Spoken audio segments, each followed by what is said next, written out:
आप सभी को एक कथा सुनाती हूँ जिसमें बड़े श्रद्धापूर्वक सुनिएगा। पांचों पांडव की कथा है, छोटी सी कथा है।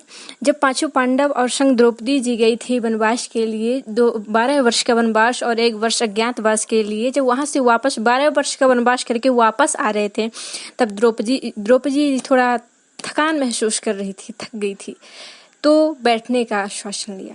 उसके बाद बोली प्यास लगी है।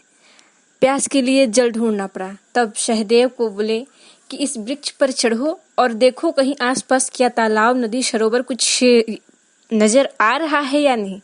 तब सहदेव जी चढ़ गए और देखें कि हाँ भैया, उधर आ रहा है, उधर सरोवर दिख रहा है।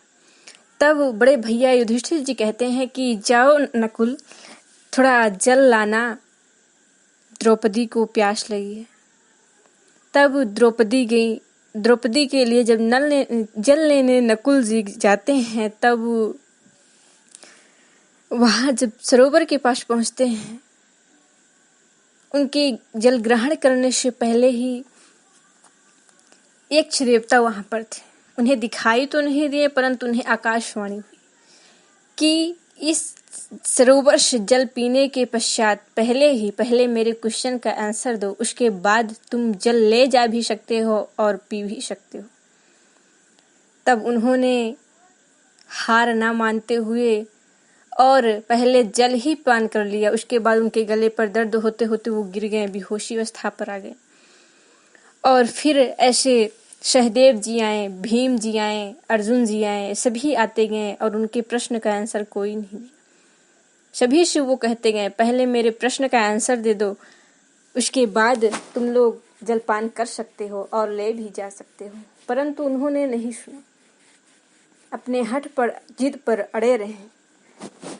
लास्ट में जब कोई वापस नहीं आता है, तब युधिष्ठिर जी थोड़ा कुछ महसूस करते हैं कि मैं चारों अपने भाई को तो भेज दिया, परंतु वापस क्यों नहीं आए। तब युधिष्ठिर जी स्वयं जाते हैं और जब गए तो वहां देखे चारों भाई मूर्छित अवस्था पर पड़े हुए थे। जब वो भी जलपान करने लगे, देखे अपने भाइयों पर कहीं चोट नहीं थी। तब जब वो जलपान करने लगे, तभी यक्ष जी आए और कहते हैं कि तुम्हें भी अगर इसी अवस्था पर होना हो तो पहले जलपान कर लो, अच्छी बात है। मैं इन्हें तुम्हारे भाइयों को समझाया, परंतु ये अपने हठ पर अड़े रहे, जिद पर, तो इनकी ये दशा है। पहले तुम मेरे प्रश्न का उत्तर दे दो, उसके बाद तुम जलपान कर सकते हो और ले भी जा सकते हो।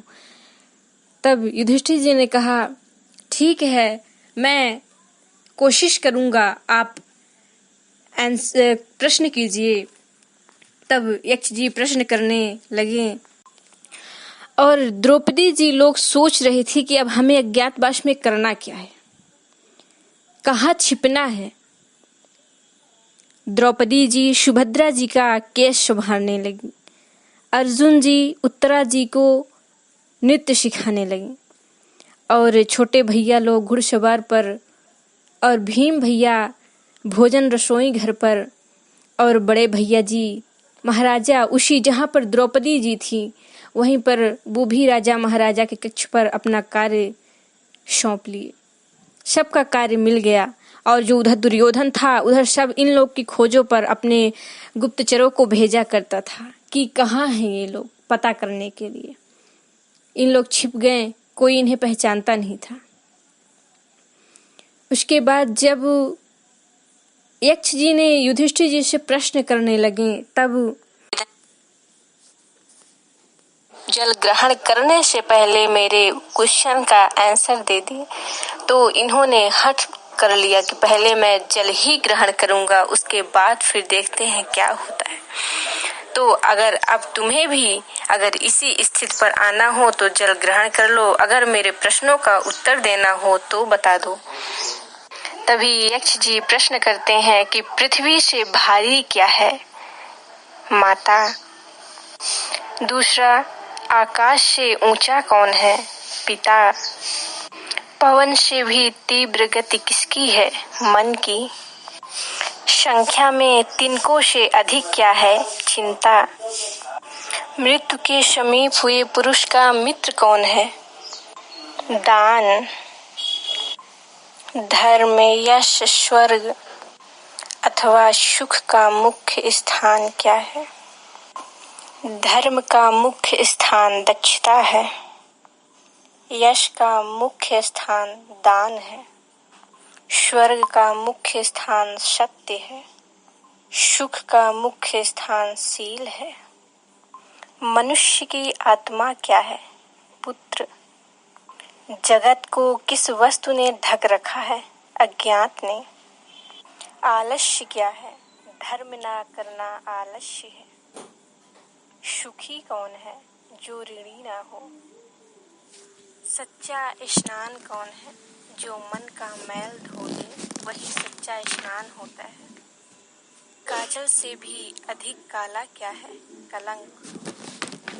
लोक में श्रेष्ठ धर्म क्या है? दया ही श्रेष्ठ धर्म है। किसको वश में रखने से शोक नहीं होता? मन को। लज्जा क्या है? ना करने काम से दूर रहना लज्जा है। दया क्या है? सबके सुख की इच्छा करना दया है। राष्ट्र की मृत्यु का कारण पराजकता है। ब्राह्मणत्व का प्रमाण कुल, चरित्र, शिक्षा या शास्त्र ज्ञान। हे यक्ष, कुल, शिक्षा या शास्त्र ज्ञान ब्राह्मणत्व को सिद्ध नहीं करता है। ब्राह्मणत्व का प्रमाण तो निस्संदेह चरित्र है।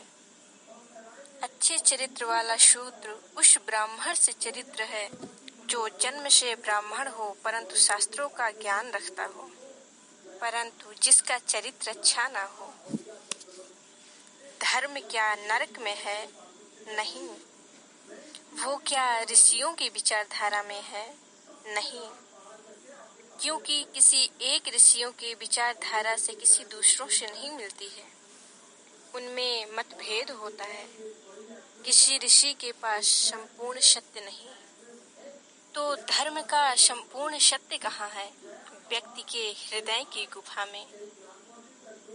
सबसे बड़ा आश्चर्य क्या है?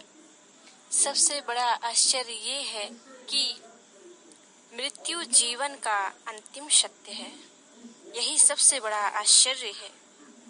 फिर भी वो यही सोचता है कि उसके जीवन का अंतिम सत्य मृत्यु ही नहीं। तब यक्ष जी प्रसन्न हुए और उसके बाद कहते हैं कि भरत श्रेष्ठ, तुमने मेरे प्रश्नों का पूरा संपूर्ण सही जवाब दिया। अब तुम कहो, किस अपने भाइयों को जीवित देखना चाहते हो? भीम, अर्जुन, नकुल, सहदेव। तब युधिष्ठिर जी कहते हैं कि अगर इनमें से एक ही जीवित होंगे तो मैं अपने महावीर नकुल को जीवित देखना चाहता हूँ, क्योंकि मैं तो अपने माता जी का एक पुत्र जीवित ही हूँ, कुंती जी का। और तब यक्ष जी कहते हैं कि हे युधिष्ठिर, तुम अपने महावीर अर्जुन और भीम को छोड़कर तुम अपने नकुल को जीवित क्यों देखना चाहते हो? तब इधर से युधिष्ठिर जी उत्तर देते हैं कि मैं अपने गांधारी जी का, तो युधिष्ठिर जी कहते हैं कि मैं तो अपने माता कुंती जी का पुत्र जीवित ही हूँ, परंतु मैं माता माद्री जी का भी एक पुत्र जीवित देखना चाहता हूँ, क्योंकि मैं अपने और दूसरों माता जी पर समानता ही रखना चाहता हूँ। वो भी मेरी माता के समान ही है। मैं उन्हें दुखित नहीं करना चाहता, इसलिए अगर मैं अपनी माता का जीवित पुत्र हूँ तो मैं उन्हें भी उनकी माता का एक पुत्र जीवित ही देना चाहता हूँ। इसलिए मैं अपने नकुल को जीवित देखना चाहता हूँ। अगर मैं भीम और अर्जुन को जीवित देखना चाहता तो माता माद्री के साथ अन्याय होता, इसीलिए मैं नकुल को कह दिया। माता कुंती के 3 पुत्र में से मैं तो एक पुत्र जीवित हूँ ही, परंतु माता माद्री जी के पुत्रों को भी एक पुत्र को मैं जीवित देखना चाहता हूँ।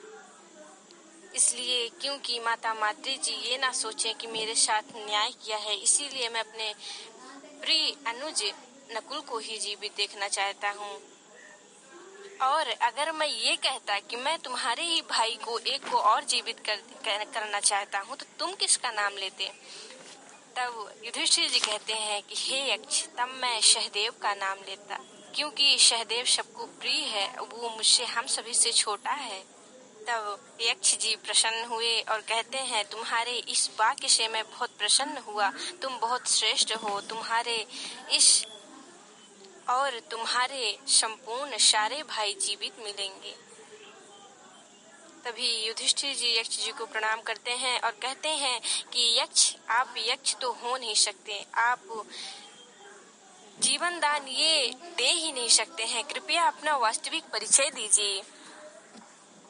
तब युधिष्ठिर जी को अपना परिचय कराएं और अपने असली स्वरूप पर आएं और कहें कि मैं धर्मराज हूँ और मैं यहाँ तुम्हें ही देखने के लिए आया था और मैं यहाँ आकर बहुत प्रसन्न हुआ, तुम्हें देखकर अति प्रसन्न हुआ और मैं यह देखकर अति प्रसन्न हुआ कि शम, दम, उपरति, प्रतीक्षा और समाधान, इन 5 साधनों पर तुम्हारी प्रीति है, रुचि है, तथा भोग, प्यास, शोक और जरा हुआ मृत्यु, इन 6 दोषों को तुमने जीत लिया है। तुम्हारा मंगल हो। तब यक्ष जी वहां से चले गए और इधर चारों के चारों भाई जीवित हो गए, एक दूसरे के गले लगे, प्रसन्न हुए और सारी किस्साएं युधिष्ठिर जी अपने प्रिय भाइयों को बताएं। उसके बाद कहें कि चलो, द्रौपदी पांचाली वहां प्रतीक्षा कर रही है। फिर यहाँ से द्रौपदी जी के पास चले गए और अपने कार्यों पर लग गए।